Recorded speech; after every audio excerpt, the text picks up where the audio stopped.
자, 최근에 미국 증시가 급락을 해서 오늘은 그 이야기를 한번 해보려고 하는데, 사실 시장이 이렇게 빠지면 가장 싼 가격에 내가 주식을 사고 싶단 말이야. 적당한 가격인지를 판단하는 게 필요한데, 그 판단의 기준이 어떻게 되는지를 한번 이야기를 해보려고 하는 거야. 우리가 주식을 사거나 팔 때 가장 중요한 척도는 기업들의 실적이잖아. 내가 지금 관심 있는 회사의 주가 수준 대비 돈을 얼마나 잘 벌 거냐야. 예를 들어서 이 회사가 1년에 1억을 벌어. 그러면 이 1억이 많이 번 건지 조금 번 건지 알 수가 없잖아. 근데 이 회사가 주식의 가치를 다 합산해 봤더니 5억 원이래.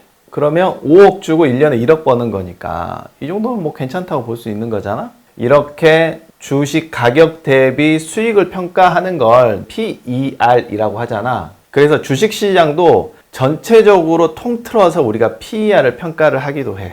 최근에 미국 증시가 많이 빠졌으니까 S&P 500 기준으로 봤을 때 그러면 PER이 얼마나 되느냐를 한번 봐보자고. 지금 PER이 한 25배 정도 돼 있어. 역사적으로 쭉 보면 지금 굉장히 높은 수준인데 최근 10년 거 기준으로 보더라도 거의 지금 주식이 급락한 이후에도 약간 평균치보다 높은 수준이란 말이야. 그러니까 PER이 25배라는 뜻은 뭐냐면 이 회사가 이걸 역수로 생각했을 때 미국의 주식을 통째로 내가 지금 다 사면 그 회사들이 1년에 나한테 4% 이익을 준다. 그래서 주식이 나한테 주는 수익은 4% 수준인 거야. 그런데 지금 미국 국채를 보면 10년물 미국 국채가 4%가 조금 넘잖아. 그리고 30년물 미국 국채가 4.4% 최근에 좀 떨어져서 이 정도 된단 말이야. 그래서 우리가 이 주식이 주는 수익률과 채권에서 기대할 수 있는 이 수익률의 이 차이를 우리가 보통 일드 갭 이렇게 표현을 한단 말이야. 근데 이 일드 갭이 그냥 보편적인 시장에서는 주식이 위에 있고 채권이 그 아래에 있어. 그리고 이게 어느 정도 괴리를 형성해 가. 그런데 미국 국채는 무위험 수익률이란 말이야. 아주 안전한 수익률인데 아주 안전한 수익률이 4% 넘게 수익이 나오고 주식이 4% 수익이 나온다면 투자자 입장에서는 안전한 채권을 선택할 가능성이 높잖아. 근데 최근에 미국 증시가 급락해서 25란 말이야. 급락하기 전에는 30까지 올라갔어. 그럼 이때는 안 비쌌느냐? 왜 그러면 주식이 안 빠지고 올라갔느냐? 인 건데 아마 시장에서는 AI를 필두로 해서 새로운 경제적인 효과가 굉장히 크게 날 거다라는 기대를 굉장히 많이 했던 것 같아. 이러다 보니까 주식의 성장률이 굉장히 높게 보여졌다는 거야. 예를 들어서 어떤 회사가 100억의 가치가 있어. 근데 이 회사가 1년에 10억을 벌어준대. 그러면 10%잖아. 어떤 회사는 100억의 가치가 똑같이 있는데 이 회사가 1년에 한 2억 정도 벌어왔어. 그러면 수익률이 2%밖에 안 되잖아. 이렇게 보면 우리는 어떤 주식을 살 거야? 얘를 당연히 사겠지. 그치? 근데 이 회사가 하고 있는 업종을 보니까 얘는 석탄업을 하고 있어. 얘는 AI 쪽에서 매출이 발생되고 수익이 나오기 시작을 한 거야. 그럼 이 상태에서 과연 그럼 투자자들은 뭐 결정할 거냐? 아마도 많은 사람들이 이쪽에 좀 더 관심을 갖지 않겠어? 결국에는 당장 수익이 안 나오더라도 향후에 높은 수익이 날 거다라는 믿음이 있기 때문에 이런 종목에 관심이 있는 거란 말이야. 그래서 기업 평가를 할 때 성장률을 우리가 G로 보통 표현을 하는데 최근에 미국 증시에 대한 기대감이 이게 굉장히 높았던 것 같아.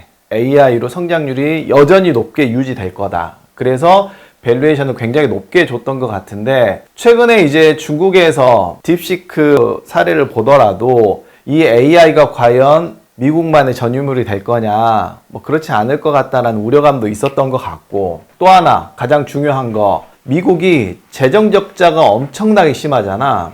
1년에 거의 2조 달러 정도 수준이야 이게 매년. 그래서 트럼프 정부가 이 재정 적자를 조금 메꾸려고 관세 정책을 지금 쓰려고 하고 있단 말이야. 관세가 이렇게 올라가게 되면 내가 만약에 100만 원 수익을 냈어 한 달에. 근데 꼭 필요한 물건이 있어서 10만 원만큼 소비를 좀 해줘야 되는데 갑자기 30% 관세가 붙는데 그러면 물건이 13만 원이 되잖아. 그러면 이 사람은 이거 사고 90만 원 남아서 가처분 소득이 90만 원이었는데 갑자기 가처분 소득이 87만 원으로 줄어들어. 그렇다 보니까 실제로 기업들의 매출이 좀 감소할 수 있고 수익이 감소할 수 있다는 우려도 있는 것 같아. 그래서 아마도 지금 기준으로 우리가 S&P 500의 PER을 25배로 책정을 했지만 PER은 기업의 가치 그리고 수익이었잖아. 근데 이 수익이 줄어든대. 그러면 기업의 가치가 가만히 있으면 PER은 올라가게 되겠지. 그러니까 밸류에이션이 가만히 있어도 부담스러운 수준으로 가는 거야.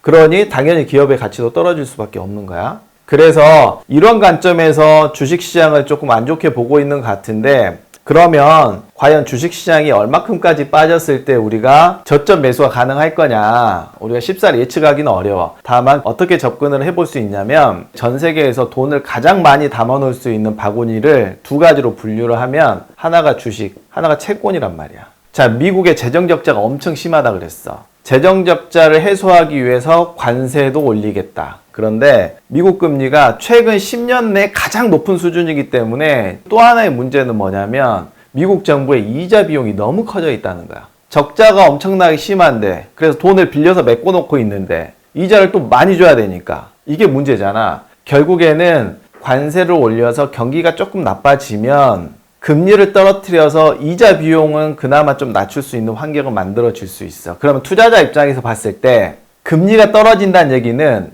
채권이 조금 앞으로 매력적일 수 있다라는 얘기잖아. 조금 전에 주식의 수익률이 우리가 퍼 25 정도 됐으니까 얘가 한 4%였단 말이야. 30년물 기준으로 채권이 4.4였어.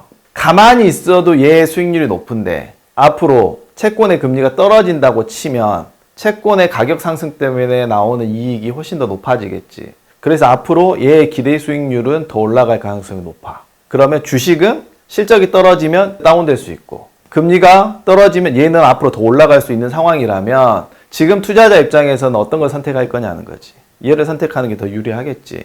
자, 주식시장은 한 번에 이렇게 빠지지 않지. 중간중간에 반등 줘가면서 이렇게 하락을 한단 말이야. 그래서 앞으로도 이런 구간들이 좀 나오긴 하겠지만, 결과적으로는 이 채권의 금리가 4% 이하로 떨어져서 이 주식의 기대 수익률보다 좀 매력적이지 않은 수준까지는 빠져줘야 주식에 돈이 들어갈 가능성이 높아 보인다. 이렇게 볼 수 있는 거거든. 그래서 지금이 저점이야 아니면 10% 더 빠질 수 있어, 이렇게 예단하기는 좀 어렵겠지만, 본격적으로 우리가 주식을 매력적으로 볼 수 있는 구간은 이 일드갭이 다시 주식이 더 좋아지는 수준까지 역전이 일어난 그 순간, 그때가 주식을 본격적으로 투자를 할 그 시점이 아닌가라는 생각이 들긴 하는데, 그래도 여전히 뭐 장기 투자하시는 분들이야 뭐 바닥을 예측하기는 어려운 거니까 시장이 안 좋을 때마다 분할 매수하는 게 가장 좋긴 하겠지. 그렇게 대응하면 좋은 방법이 될 테고, 다만 그래도 바닥을 예측을 해본다면 이 일드갭이 좀 다시 역전이 일어나는 그 시기가 좀 나타나야 되지 않나. 왜냐면 이 PER은 앞으로 만약에 주가가 안 빠진다면 더 올라갈 가능성이 있기 때문에 이 4%보다도 더 아래로 내려갈 가능성이 높거든. 그래서 그 점을 한번 좀 참고해 보면 되지 않을까 생각이 듭니다.